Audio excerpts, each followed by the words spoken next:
Oi, pessoal, tudo bom?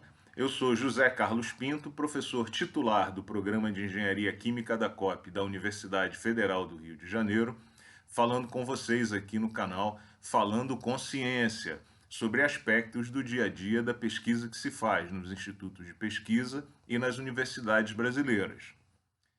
Então, nesse final de semana, os números da epidemia da Covid-19 no Brasil atingem marcas redondas e muito impressionantes de 1 milhão de infectados e 50 mil óbitos no país. Esses números, por serem redondos e muito grandes, eles estimulam reflexões e balanços que já são possíveis, tendo em vista que já enfrentamos o período da pandemia por período de cerca de 4 meses, pelo menos. Os números podem ser ainda mais impressionantes porque sabemos todos que existe grande subnotificação de casos e de mortes no Brasil por conta do número baixo de testes que é realizado no país.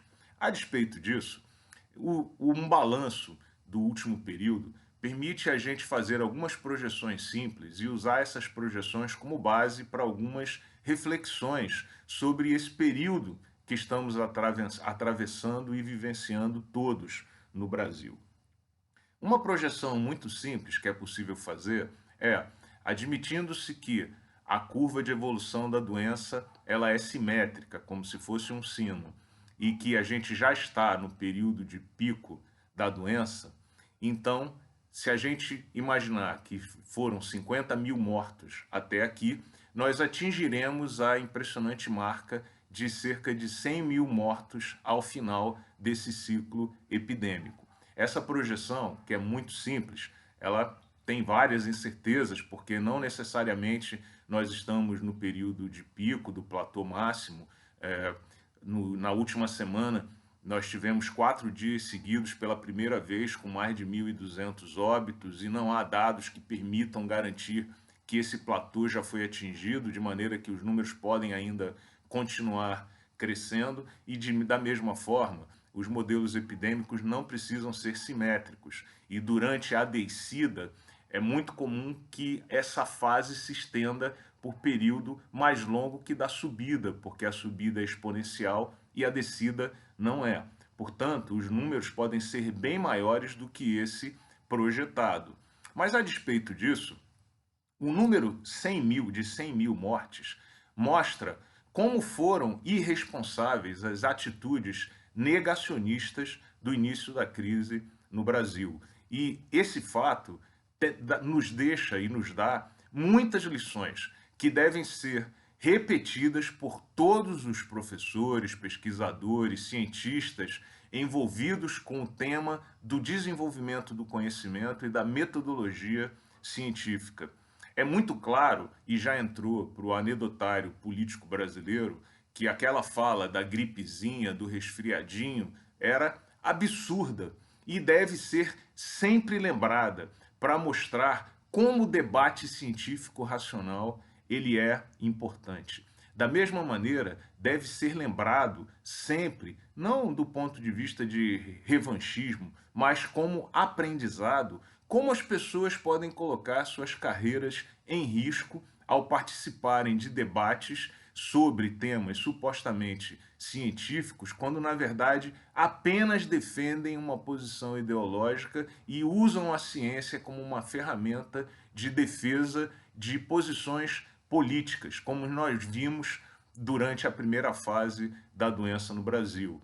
E, citando apenas um nome, o do deputado, do senhor Osmar Terra, porque ele é um político e participou ativamente desse debate, percebam que o nome dele desapareceu do noticiário, desapareceu das páginas dos jornais, e é isso que pode acontecer com cientistas e pesquisadores que se engajam em batalhas de caráter ideológico usando a ciência como uma pseudo-arma para justificar suas posições que são meramente equivocadas e baseadas em achismo e baseadas na necessidade de impor um ponto de vista ao invés de um debate racional.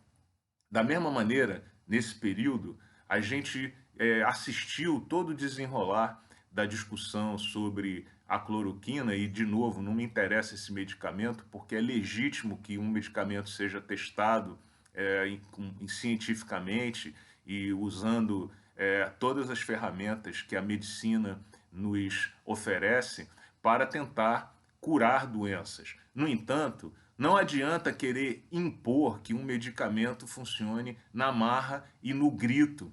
E nesse momento o país vive uma posição ridícula de, inclusive, ter recebido uma doação de cloroquina de cerca de 2 milhões de comprimidos dos Estados Unidos, depois que os Estados Unidos alegaram o óbvio naquele momento de que não havia nenhuma comprovação ou evidência que justificasse o uso desses comprimidos na população americana. Então veja que o número de 100 mil fala muito, essa projeção de 100 mil fala muito sobre tudo que nós fizemos no Brasil nos últimos meses durante essa discussão. E o balanço é fortemente favorável a todos aqueles que mantiveram o debate num nível de racionalidade científica, procurando estabelecer procedimentos, políticas públicas que fossem compatíveis com o conhecimento disponível de maneira clara, pública e comprovada para todos. Uma segunda reflexão que é importante fazer nesse momento está associada a uma outra projeção que nós podemos fazer com base em medidas feitas em elementos da população sobre o percentual de pessoas que já desenvolveram anticorpos contra a Covid-19. Esses números coletados na Europa, nos Estados Unidos, em vários lugares do mundo, indicam de maneira continuada que cerca de 0,5% da população morre depois de infectado por essa doença. Se nós usarmos esse número como referência, tendo em vista que são 50 mil mortes no Brasil, a gente chegaria à conclusão de que há 10 milhões de pessoas no país que já foram expostas ao vírus de alguma forma. E esse número, embora seja também muito impressionante, muito maior do que o número oficial de 1 milhão, ele é muito inferior aos 150 milhões de infectados que seriam necessários para a gente atingir a chamada nível de imunidade do gado. E, portanto, isso reforça, uma vez mais, o risco de novos ciclos da doença. Chama atenção que, ainda nessa semana, o governo chinês foi obrigado a isolar bairros da cidade de Pequim, com medo do crescimento descontrolado da doença novamente, e que também surtos similares ocorreram no Japão. O que significa dizer que, durante muito tempo, nós teremos que conviver com esse risco de reinfecção, porque, a despeito da grandeza desses números, o tamanho da população brasileira é enorme, de forma que, de fato, nós teremos que tomar cuidados e viver de uma maneira que nós não tínhamos o costume de viver anteriormente, antes da crise da Covid-19. De uma certa maneira, o próprio MEC capitulou, a despeito de todas as resistências do governo federal de admitir a importância da crise. O MEC publicou a portaria 544 de 2020, na semana passada, em que ela autoriza que as atividades das universidades sejam conduzidas de maneira virtual até o dia 31 de dezembro de 2020, portanto, para o resto do ano de 2020. O que aponta para aquela famosa mudança das atividades e das características da nossa vida. A universidade tem que debater esse tema com profundidade. Baseado no que temos acompanhado de várias universidades no país, nós temos percebido que as universidades, de maneira geral, têm delegado a laboratórios, coordenadores de projetos, professores, as definições sobre como atuar e como desenvolver as atividades acadêmicas nesse período. Eu, particularmente, considero esse um tremendo erro. É importante que as universidades e os institutos de pesquisa definam linhas de atuação e não deleguem a pessoas e laboratórios a relevante missão de coordenar e de construir as formas de atuação de maneira orgânica, sintonizada, coordenada de toda a instituição.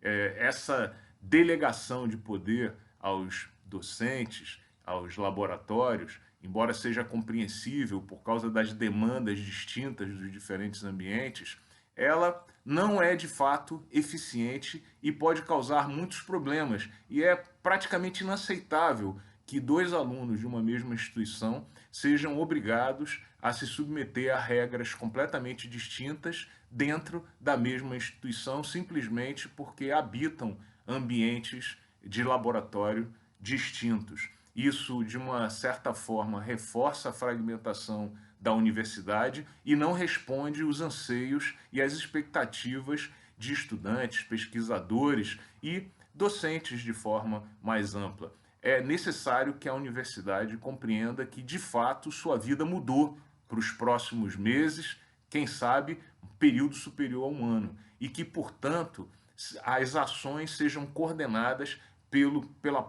pelas próprias reitorias e pelos eventuais diretores de unidades. É inconcebível que os laboratórios se vejam responsabilizados por ações que dizem respeito a todos, como, por exemplo, prestação de serviços terceirizados, atividades de manutenção, serviços de emergências e tantos outros que têm que ser coordenados pelas universidades. Portanto, o que essa projeção nos informa é que teremos que conviver com esse tema de fato por algum tempo, como vários pesquisadores e pensadores importantes já haviam alertado no início do ano.